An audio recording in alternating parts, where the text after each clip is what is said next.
కొంతమంది పిల్లలు కానివాళ్ళు వచ్చి మా దగ్గరికి ప్రార్థన చేయమని అంటూ ఉంటారు. ప్రార్థన చేస్తుంటాం. ప్రభు కనికరించి వారి గర్భాన్ని తెరిస్తే చాలా మంచిది.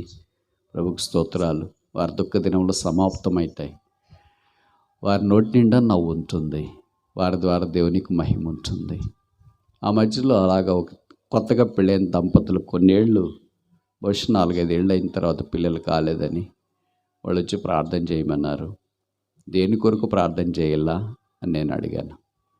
అప్పుడు భార్య భర్తల్లో మామూలుగా సిస్టర్ మాట్లాడతారు కదా, ఆమె స్టార్ట్ చేసిన, బ్రదర్, దేవుడు మాకు పిల్లలు కావాలని మా ఆయన ఎక్కువ పంతంతో ఉన్నాడు. నాకు కూడా ఇష్టమే, కానీ నా ప్రార్థన మనవి ఏంటంటే దేవుడు మాకు ఇచ్చే పిల్లలు ఆయన నమ్ముకొని సేవించేవారైతేనే ఇమ్మని ప్రార్థన చేయండి.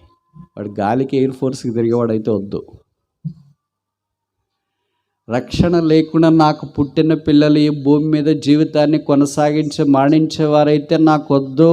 గొడ్రాలుగా అయినా మిగులుతా కానీ అలాంటి పిల్లల కన్నా తల్లిగా నేను భూమి మీద ఉండను. అయ్యో, మనుషులు ఏమనుకుంటారు, నింద వస్తుంది కదా, అవమానం వస్తుంది కదా, అత్త ఏమంటుంది, మా అమ్మాయి ఏమంటారు, ఇరుగు పొరుగు ఏమంటారు, అవన్నీ నిందల తర్వాత నన్ను దేవుడు ప్రేమించి గర్భఫలాన్ని ఇస్తే కుమారులైనా కుమార్తెలైనా యేసును అంగీకరించి యేసు కొరకు సాక్షులుగా ఉండేవారైతేనే ప్రభు నాకు ఇచ్చేటట్లు ప్రార్థన చేయండి. అలాగ వారు ఉండరంటే నేను ఇలా గుడ్రాలుగైనా ఉంటా. ఆ వీర నారీమణి యొక్క ఆధ్యాత్మిక లోతు ఎంత గొప్పదో చూడండి. అలాగే తలస్తామా మనం? ఎవరో ఒకరు లోకం యొక్క నింద తొలగిపోయిందిలే, చాలులే అని అనుకుంటూ ఉంటాం. అలాగే అనుకుంటా ఉంటే అలాగే ఉంటాం. అలా కాదు ప్రభువా, నువ్వు నాకు ఇచ్చిన పిల్లలు దైవికమైన వారి వలె సిద్ధపరచగలిగేటట్లయితేనే ఇవ్వు, లేకపోతే ఇలాగైనా ఉంటా అని అనగలమా? అది కొంతమందికే సాధ్యం అనుకుంటా. ప్రభు ఎవరికి అలాగే ఏడవు. మనం ప్రార్థన చేస్తే ఆయన యాకోబు 1:17 రాయబడింది కదా, శ్రేష్టమైన ప్రతి ఈవి పరసంబంధమైనదై జ్యోతిర్మయుడికి తండ్రి యొద్ద నుండి వచ్చును. కనుక ప్రభు ఇచ్చేవన్నీ శ్రేష్టకరమైనవి. పిల్లలు లేని దంపతులు ఇక్కడ ఎవరైనా ఉంటే, యేసుక్రీస్తు ప్రభు నిన్న నేడు యుగాయుగాలు ఏకరీతిగా ఉన్నాడు. శారా దేవుడు మారలేదు, రిబ్కా దేవుడు మారలేదు, హన్నా దేవుడు మారలేదు, ఎలిజబెత్ దేవుడు మారలేదు. మనం అంత భక్తులు కాకపోవచ్చు, కానీ ఆ దేవుడు ఈ దినాన్ని కూడా ఏకరీతిగా ఉన్నాడు. మీకు తెలుసు కదా, పిల్లలు లేని తల్లులు బైబిల్ ఎంతమంది ఉన్నారు? గొడ్రాండ్రు. ఇది ఇప్పుడు ఖచ్చితంగా నేను చెప్పాలా, ఎంతమంది ఉన్నారు తెలుసా? బైబిల్ అంతట్లో నాకు తెలిసి 7 మంది ఉంటారు. పాత నిబంధనలో ఎక్కువ మంది కనిపిస్తారు, కొత్త నిబంధనలో ఒక్కళ్ళు.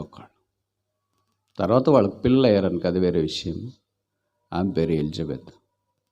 వృద్ధాప్యమందు biologically she was dead, but spiritually she was able to bring forth a child. భౌతికంగా ఆలోచిస్తే శరీర ధర్మము బిడ్డను తీసుకుని వచ్చే స్థితిలో లేదు, కావా పిల్లని తీసుకుని వచ్చింది. ఎలాంటోడు వచ్చినాడు? నిప్పురవ్వ. ఆయన ఇలాగ మీటింగ్లు పెట్టలే, ఇలా మైకుల్లో వాక్యం చెప్పలే, ఆల్టర్ కాల్ ఇలే, తర్వాత ఇంకేంటి వంట చేయలే, లైవ్ స్ట్రీమ్ ఇలే, ఇంకెలా కూర్చోలే.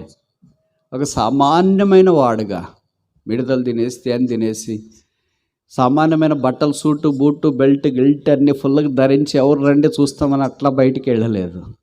బైబిల్లో రాయబడింది కదా, ఒంటి రోమం లాంటి ధరించుకొని అరణ్యంలోనికి వెళ్ళి కాలం సంపూర్ణమైనది, దేవుని రాజ్యం సమీపించినది, మారు మనసు పొందే సువార్తను నమ్ముడి.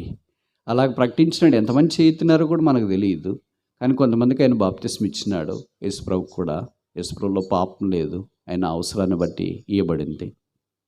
ప్రభు ఆయన గురించి అన్నాడు, బాప్తిస్మ ఇచ్చి యోహాను కంటే గొప్పవాడు స్త్రీలు కనిన వారిలో భూమి మీద ఎవడనో లేడు.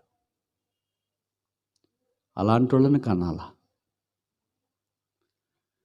ఇంకోసారి చెప్పనా, అలాంటి వాళ్ళని కనాలా? అలాంటి వారి ద్వారా దేవుడు ఆశీర్వాదం తీసుకొని వస్తాడు. సొలొమోను అలాంటి వాళ్ళని కన్నది. అందుకే ఆ సిలువ దగ్గర ఆమె నిలబడి ప్రభువును స్తుతిస్తూ బహుశా తన కృతజ్ఞతా బుద్ధిని వెల్లడి చేస్తుందంటే తప్పు కాదేమో.